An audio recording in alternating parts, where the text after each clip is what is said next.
Bismillahirrahmanirrahim. Bismillah wa bihamdi. Assalamualaikum warahmatullahi wabarakatuh.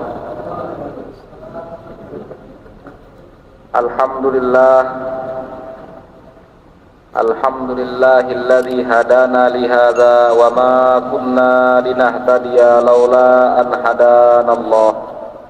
Asyhadu an la ilaha illallah wa ashhadu anna Muhammadar Rasulullah.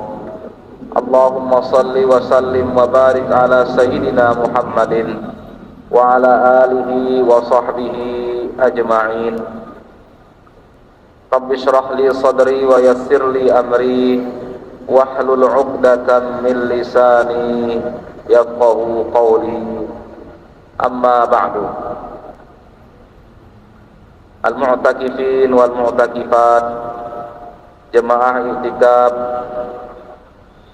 Masjid Besar At-Taqwa Fajr, serta ikhwati fillah, saudara-saudara kami. Alhamdulillah, kembali kita duduk di sini mengisi i'tikaf kita, mentamir masjid ini dengan sama-sama melakukan qiraah, pembacaan ataupun mempelajari dari Al-Quran. Pada malam hari ini kita akan sama-sama membaca surat Fussilat setelah surat Ghafir pada minggu yang lalu. Selesai ayatnya kita baca ya. Surat Fussilat.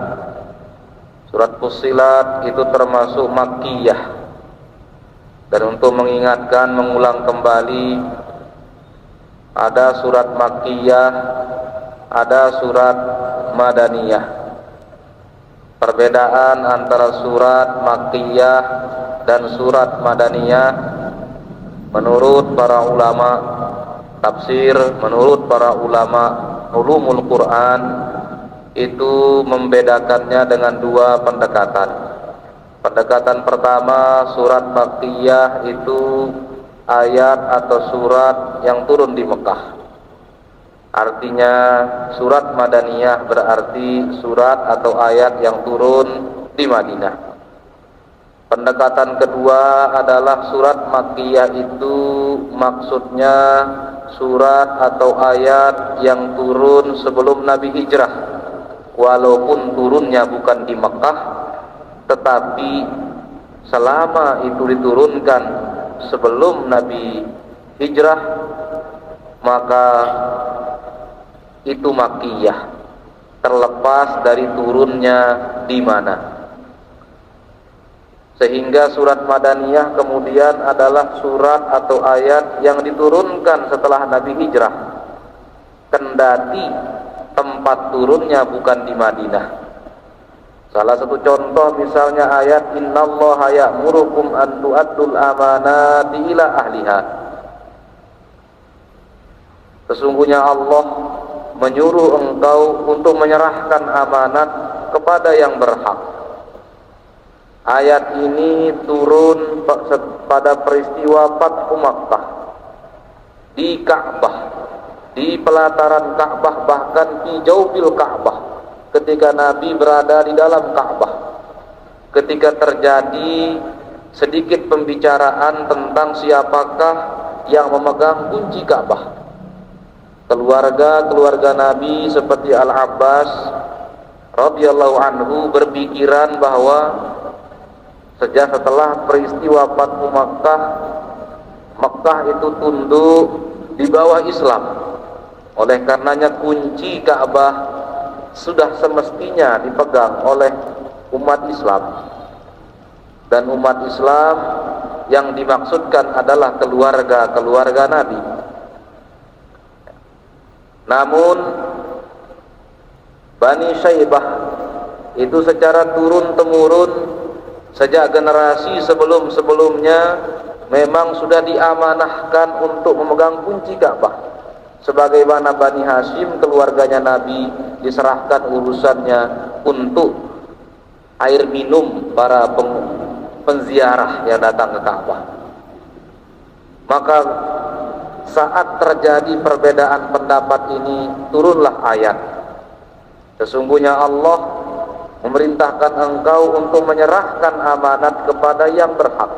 Maka setelah turun ayat ini, Nabi kemudian menyerahkan kunci Ka'bah kepada Bani Syaibah. Dan setelah ayat ini turun sampai hari kiamat nanti, yang memegang kunci Ka'bah adalah Bani Syaibah. Bahkan sekarang di Saudi Arabia, keturunan dari Bani Syaibah lah yang memegang kunci Ka'bah tersebut. Ini tentang Makkiyah dan Madaniyah. Surat Fussilat ayatnya 54. Nazalat ba'da Ghafir. Allah turunkan setelah surat Ghafir. Setelah surat Ghafir diturunkan surat Fussilat. Urutannya dalam mushaf juga demikian. Surat Ghafir lalu surat Fussilat. Kaitannya dengan hal tersebut, ulama-ulama tafsir kemudian mencari tahu al-munasabah bainas suratain, apa benang merah garis penghubung antara dua surat. Selalu ada at-tanasub bainas suwar wal ayat, ada kecocokan antar surat, antara Al-Fatihah dan Al-Baqarah, Al-Baqarah dengan Ali Imran, Ali Imran dengan An-Nisa, kemudian Al-Maidah, begitu seterusnya. Ulama juga mencari at-tanasub bainal ayat, hubungan antara satu ayat dengan ayat setelahnya, begitu pula ayat sebelumnya. Apa hubungan antara Bismillahirrahmanirrahim dengan ayat setelahnya, yaitu Alhamdulillahirabbil alamin. Peletakan basmalah sebagai ayat pertama dan hamdalah sebagai ayat kedua, itu pasti ada satu benang merah yang menghubungkannya. Al-Imam Al-Biqai membantu kita untuk mengetahui salah satu hubungan antara akhir surat Ghafir atau surat Ghafir secara keseluruhan, lalu setelahnya Allah letakkan surat Fussilat. Beliau mengatakan lamma khutimat Ghafir, surat Ghafir itu ketika ditutup oleh Allah Ta'ala dengan wa khasira hunalikal kafirun, akhir dari perjalanan orang-orang yang jadalu bi ayatillahi bil batil. Surat Ghafir itu tentang orang-orang yang mendebat, menentang ayat Allah bil batil, bukan dengan benar tetapi bil batil.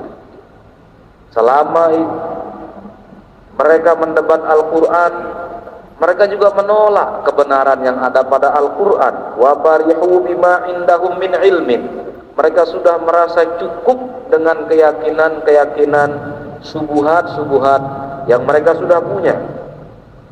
Namun kemudian wa annahum indal ba'si, ketika terjadi kesulitan, ketika nasib sudah terjepit, ketika nasib sudah berada dalam hal yang sangat tidak enak, insalahu anhu wa tabarra'u minhu, mereka buru-buru cuci tangan dari ucapan-ucapan mereka sebelumnya, dari keyakinan-keyakinan mereka sebelumnya. Wa raja'u ila ma ja'at bihir rusul, dan mereka kembali kepada ajaran Nabi, ajaran para Nabi.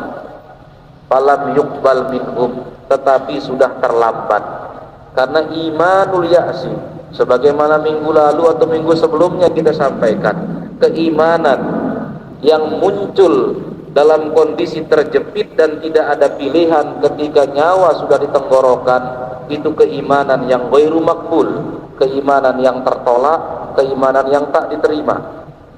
Ini ringkasan perjalanan mereka di surat Ghafir, ya. Mereka mendebat ayat Allah, mereka menolaknya, mereka memilih dengan keyakinan-keyakinan mereka sendiri. Namun kemudian Allah mendatangkan ujiannya, mendatangkan siksanya, dan dalam kondisi terjepit malah mereka itu mengingkari keyakinan mereka yang lama dan mengaku beriman, tetapi Allah sampaikan sudah tidak diterima lagi. Pelajarannya adalah, ya, kata Imam Al-Biqai, fa'ulima anna kulla ilmin la yanfa'u inda syiddati wal ba'si falaysa bi'ilmin. Setiap apa yang kita yakini sebagai sebuah ilmu, tetapi kemudian ilmu itu tidak bisa memberi manfaat sama sekali untuk menyelamatkan diri kita. Apa yang kita sebut sebagai sebuah keyakinan dan akidah, tetapi akidah itu sama sekali tidak bisa menolong kita. Kaidun, apapun tipu daya, strateginya tidak bisa menyelamatkan seseorang, maka itu bukan ilmu, kata Imam Al-Biqai. Ilmu itu kita perlukan untuk menyelamatkan diri kita. Ilmu itu kita butuhkan untuk menjaga diri kita. Maka jika pada saat kita butuhkan untuk menyelamatkan kita dari azab Allah, dari api neraka, kemudian ilmu itu tidak bisa melakukan tugasnya, maka itu bukan ilmu, balil jahlu khairum minhu. Dan pada saat-saat seperti itu, ketidaktahuan malah lebih baik daripada mengetahui. Kemudian bagaimana posisi umat Islam terhadap keyakinan-keyakinan yang coba dipasarkan oleh musuh-musuh Nabi ini? Misalnya, wa ma yuhlikuna illad dahru, kematian itu adalah sebuah peristiwa manusiawi untuk yang masih hidup, tidak ada campur tangan Allah di sana. Bagaimana posisi umat Islam? Ya. Sementara Rasul SAW itu adalah orang yang paling mengkhawatirkan keselamatan kita. Harisun alaihi azizun alaihi ma'anittum, terasa besar bagi Nabi sesuatu yang menimpa kita. Andai kata bisa kita mengukur derita orang yang terkena musibah, maka yang dirasakan Nabi itu lebih berat daripada orang tersebut. Azizun alaihi ma'anittum, betapa besar yang dihadapi oleh Nabi karena mengkhawatirkan kita. Bahkan sudah ma'ruf, populer di akhir-akhir hayat Nabi, siapa yang Nabi sebutkan, siapa yang Nabi pikirkan? Ummati, ummati, ummati. Demikian hadis menyampaikan kepada kita. Maka Nabi perlu menyampaikan sesuatu yang benar untuk menjaga umat Islam dari terpaan keyakinan-keyakinan yang tidak benar, yang bahkan saat Nabi hidup sudah ada. Yang namanya segala sesuatu, jangan kira tidak akan pernah laku. Seburuk-buruk apapun itu akan ada saja yang memungutnya. Bukankah diungkapkan, ya, ma min saqitin, setiap sesuatu yang jatuh itu falahu laqit, pasti ada yang memungutnya.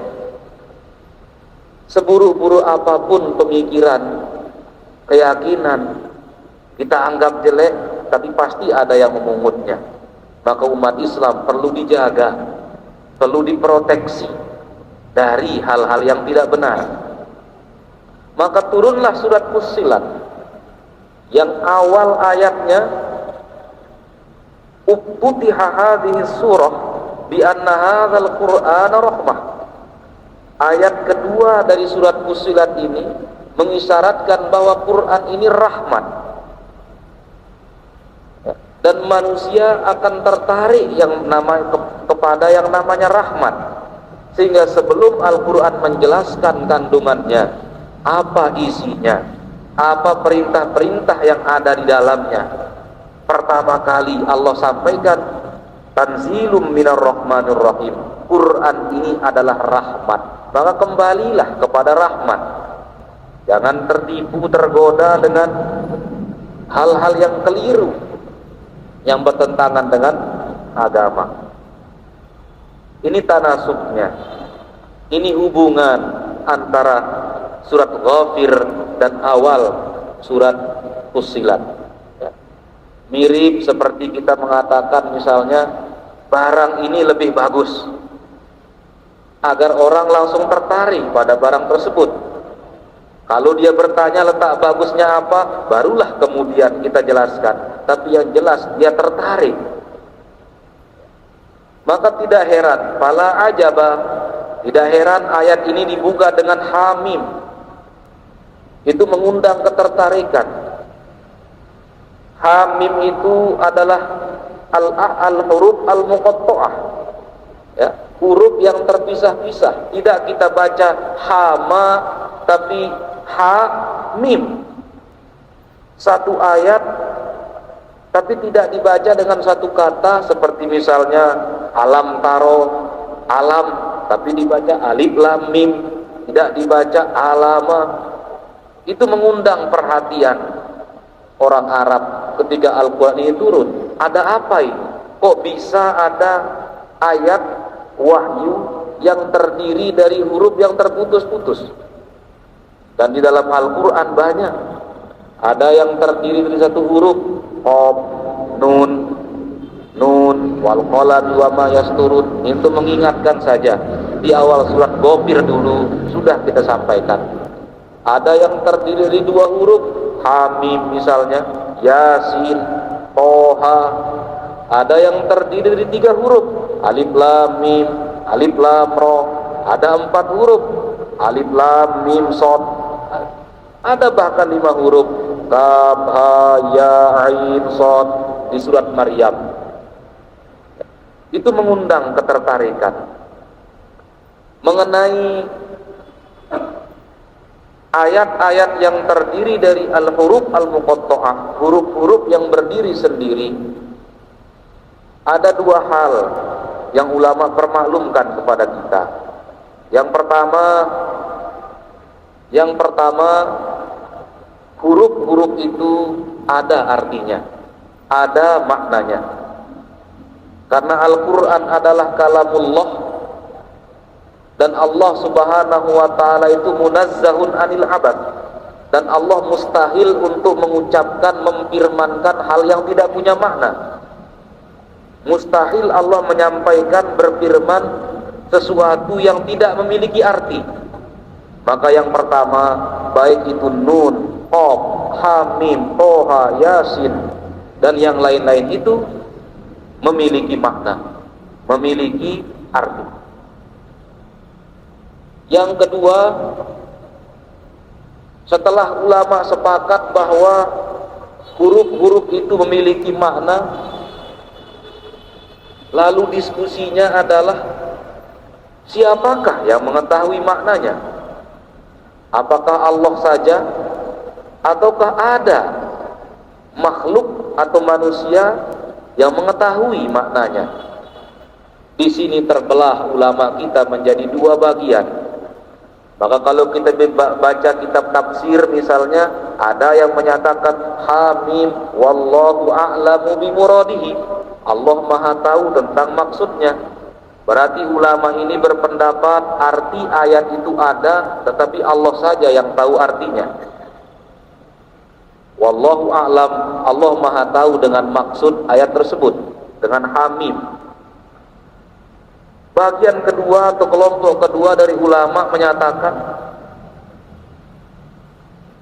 Al-Quran itu diturunkan untuk manusia. Al-Quran itu diturunkan untuk penjelasan sebagai tuntunan hidup manusia. Maka kalau ada ayat yang tidak bisa dipahami oleh manusia, apa artinya Al-Quran diturunkan sebagai tuntunan jika tuntunan itu tidak dimengerti dan dipahami? Maka banyak ulama menyatakan ada manusia, ulama, aulia ya, yang diizinkan oleh Allah subhanahu wa ta'ala untuk mengetahui makna ayat-ayat yang terdiri dari huruf-huruf yang mandiri tersebut ya. Karena Al-Quran sekali lagi diturunkan untuk manusia. Kalau hanya Allah yang mengetahui maknanya, fama faidatut tanzil, lalu apa makna diturunkan sebagai tuntunan? Jika misalnya saya menyuruh anak saya misalnya go away misalnya, pergi, Hanya saya tahu artinya, dia tidak tahu arti go away. Padahal perintah itu saya turunkan untuk dia. Maka apa faedah menurunkan perintah sementara mukhatab yang diperintahkan tidak mengerti? Oleh karenanya ulama sekali lagi terbelah menjadi dua. Satu kelompok ulama menyerahkan maksudnya kepada Allah Ta'ala saja. Wallahu a'lam bimuradihi. Ada kelompok ulama yang menyatakan ada artinya dan manusia mengetahui artinya untuk orang-orang yang diizinkan oleh Allah. Lalu setelah ada artinya, lalu apakah artinya? Di sini muncul bermacam-macam ilmu dari para ulama tentang artinya. Kita biasa membaca zikir-zikir aurat-aurat yang terdiri dari huruf-huruf ini. Hamim, kaf, ha, ya, ain, shad, ta, sin, qaf, alif, lam, ra, misalnya kan? Kita biasa, pasti ada maknanya. Salah satu makna dari huruf-huruf itu adalah ismun lis surah, nama untuk surat tersebut. Maka surat Fussilat bisa juga disebut dengan surat Hamim, karena huruf-huruf tadi seperti Yasin, surat Yasin, Toha, surat Toha.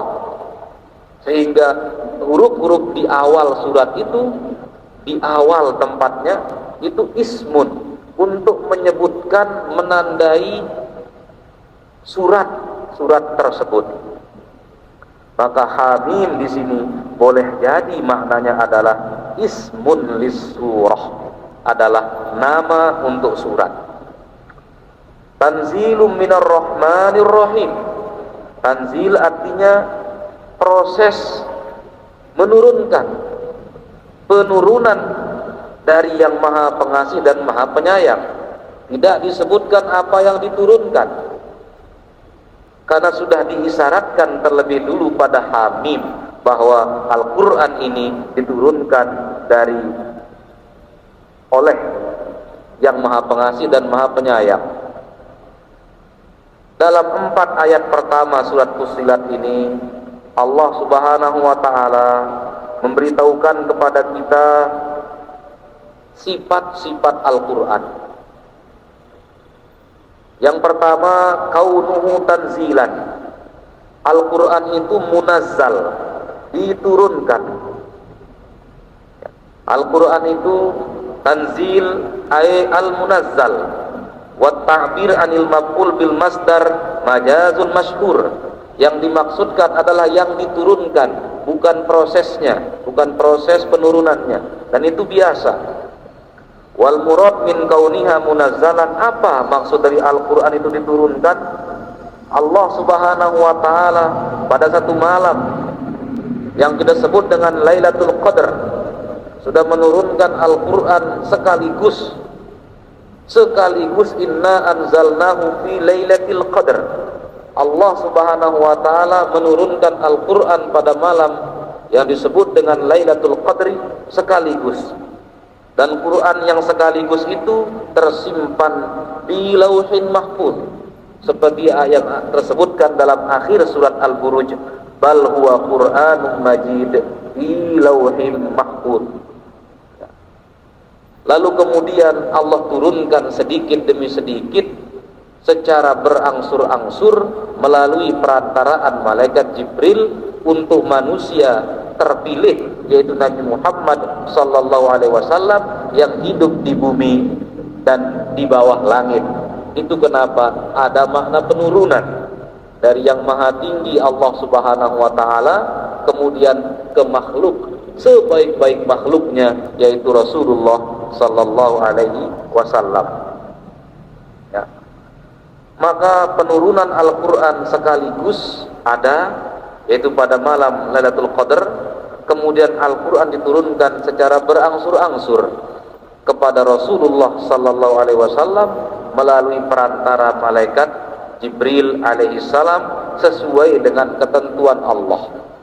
Ketentuan Allah menyatakan bahwa yang pertama kali diturunkan adalah 5 ayat pertama surat Al-Alaq, Iqra bismi rabbikal ladzi khalaq. Terus sedikit demi sedikit ayat-ayat itu diturunkan sampai tuntas, baru kemudian Allah wahyukan kepada Nabi untuk menyusunnya.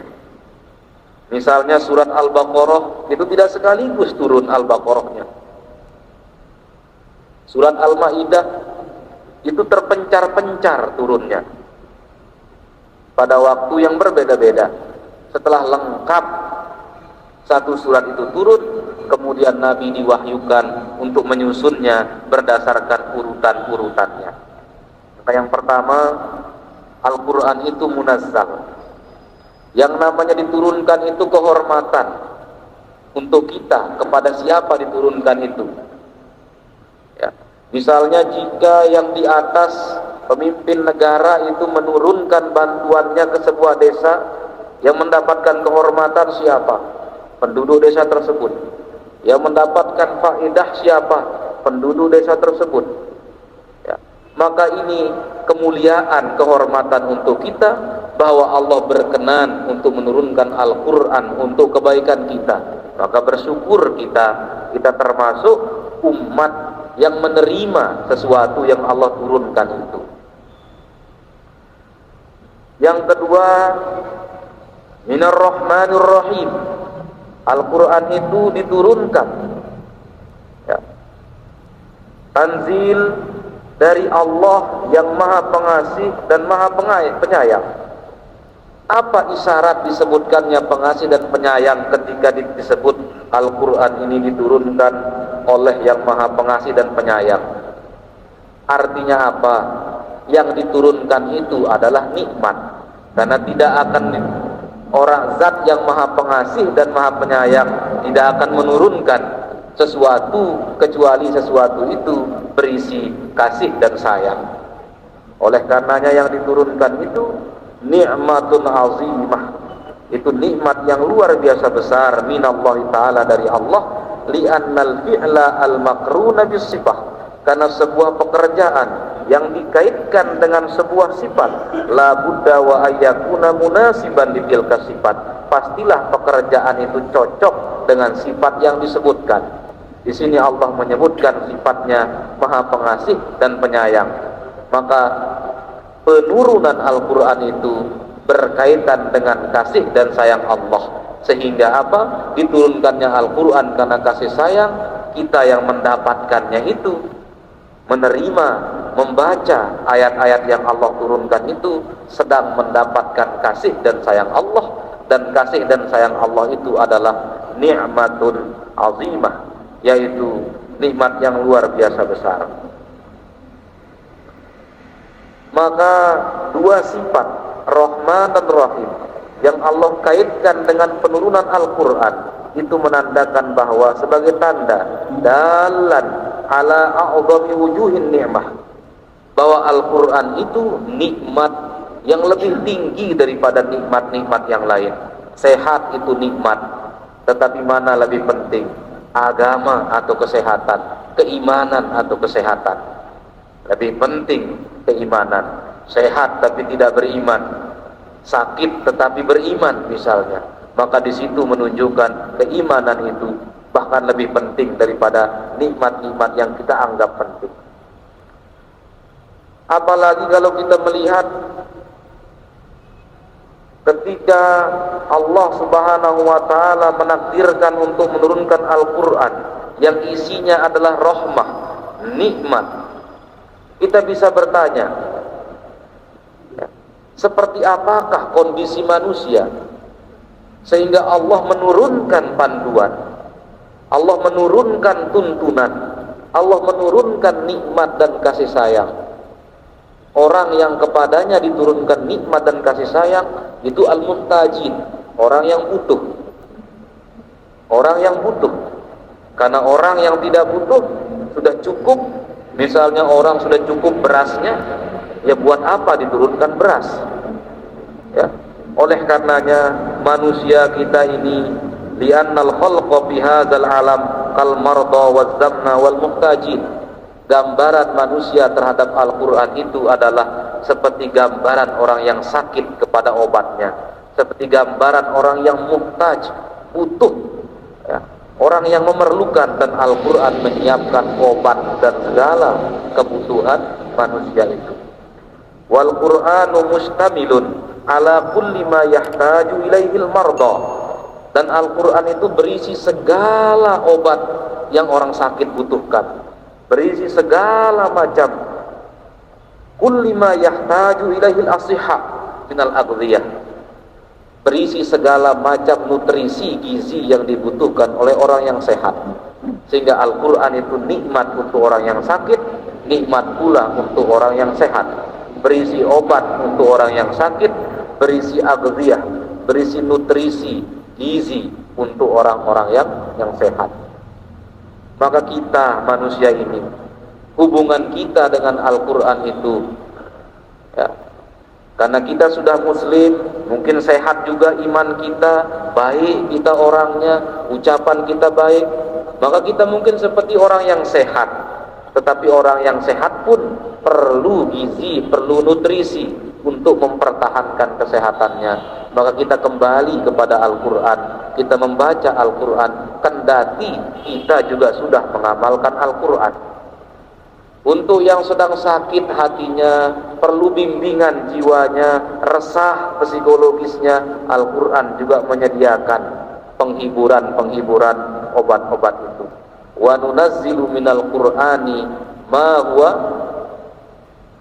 apa? Syifa.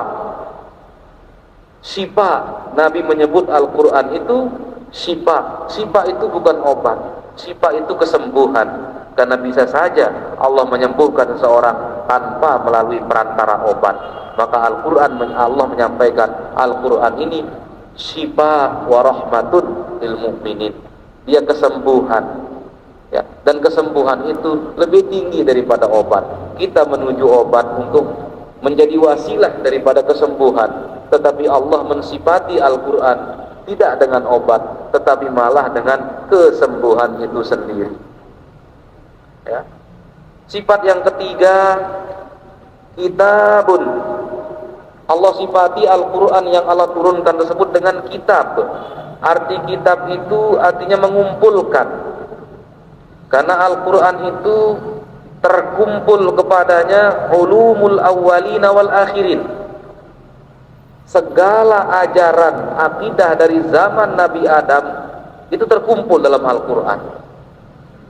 Sebelum Al-Quran diturunkan, Allah menurunkan Taurat, menurunkan Zabur, menurunkan Injil, menurunkan Suhuf, menurunkan syariat-syariat, ya, yang Allah berlakukan untuk umat nabi-nabi terdahulu. Tetapi begitu Al-Quran turun, Al-Quran mengumpulkan semua yang pernah Allah turunkan di masa-masa sebelumnya.